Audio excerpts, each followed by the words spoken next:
Cambodia wants to completely transform its tourism industry and has set up a new organisation to help it achieve exactly that. Vichit Ith is the CEO of the newly formed Cambodia Tourism Board. I spoke to him about some of the biggest challenges he faces. Vichit, your organisation is actually quite new. So what is its mission? The Cambodia Tourism Board is only 4 months old, so our key mission is to promote inbound tourism to the last hidden gem of Southeast Asia. You call it a hidden gem. Most people know Cambodia, I think, for Angkor Wat, but they probably don't know much more about it. So what are you trying to attract tourists to? The global community has known Angkor Wat quite well for the past 30 years, but now what we are going to promote is Angkor Wat and beyond. And the beyond, of course, are all the other natural endowments that people have no idea. And it's time now to allow the world and foreign visitors to visit, like our rainforest, our gastronomy, and especially our culture. Because here, when I say hidden gem, Cambodia has always been very steep in culture, but 2 decades of war had diluted about who we are, the Cambodians. And now we would like to promote our culture and promote what we call the community-based tourism. And our culture is the way we dress, the way we eat, our gastronomy, the way our music, our dance, and this is our soul. And the community-based tourism is our heart. So we would like to promote and bring to the world and connect with the world and our visitors with our soul and our heart. This is going to be our unique selling point. You talk about the dilution of culture through conflict. Do you think this is why Cambodia has taken its time really to decide on what it is and what it has to offer tourists? Any society, group, organization, evolve, but sometimes, we just take the status quo as it is, and we forget because we always have a blind spot. So now there's a real national consciousness to reveal about who we really are, especially when you look into Cambodia in the 60s, the pre-war Cambodia. All the Cambodians, whether at home or outside home, male and female, wear our sarong. Right? You can see that it's distinctly Cambodian. So that's why we need to revive this, and this is what the movement that we call the Cultural Renaissance of Cambodia. And some of the battle in getting tourism going is trying to encourage locals to take part in the industry. So how are you doing that? That's what I had referred before about community-based tourism. Because right now, when you look at the trend or mega trend post-COVID, right, you have different generations.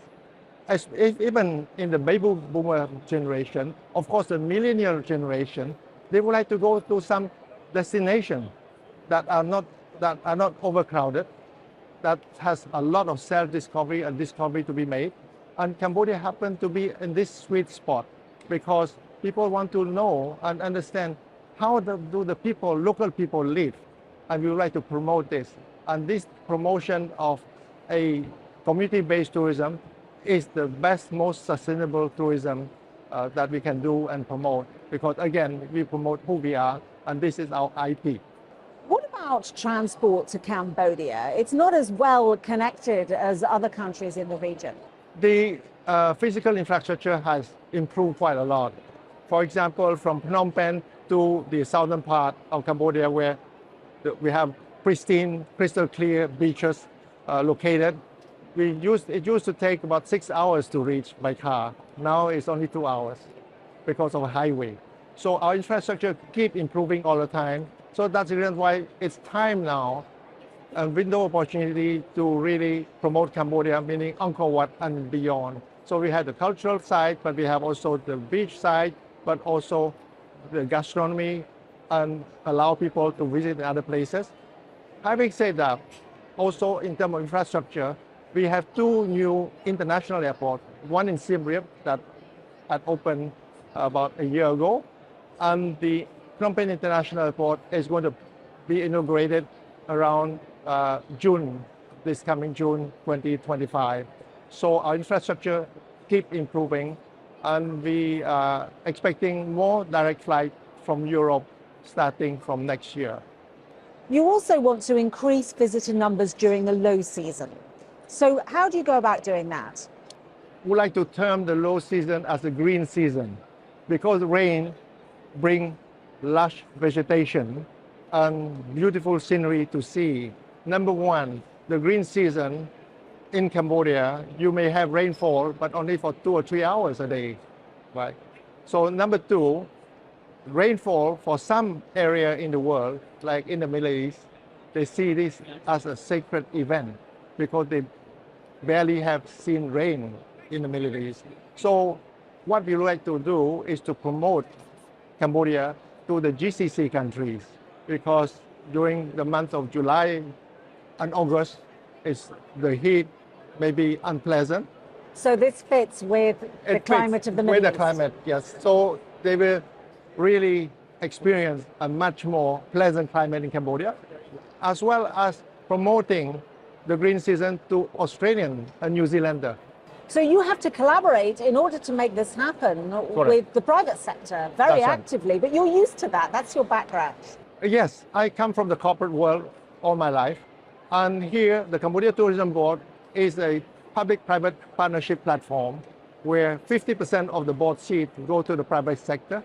And because we understand that in the tourism industry, 100% of activities are driven by the private sector.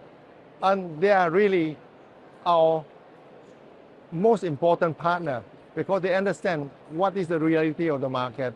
And it's important for us to understand what is happening now, what is the trend, how each generation wants to travel, and we want to tap on the private sector. But the role of the government is equally important in the sense that the government is there to provide the most conducive environment for the private sector to grow and prosper.